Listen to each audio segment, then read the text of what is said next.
الباسطو، اگر کوئی شخص چاشت کی نماز پڑھنے کے بعد آسمان کی طرف ہاتھ اٹھا کر روزانہ 10 مرتبہ الباسطو پڑھ کر منہ پر ہاتھ پھیر لے تو انشاءاللہ وہ کسی کا کبھی محتاج نہ ہوگا۔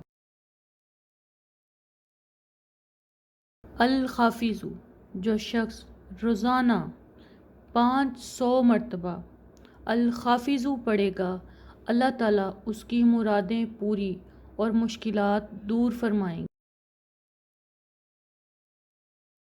الرافعو، جو شخص ہر ماہ کی 14ویں شب آدھی رات کے وقت 100 مرتبہ الرافعو پڑھے گا تو اللہ تعالیٰ اسے مخلوق سے بے نیاز اور مستغنی کر دے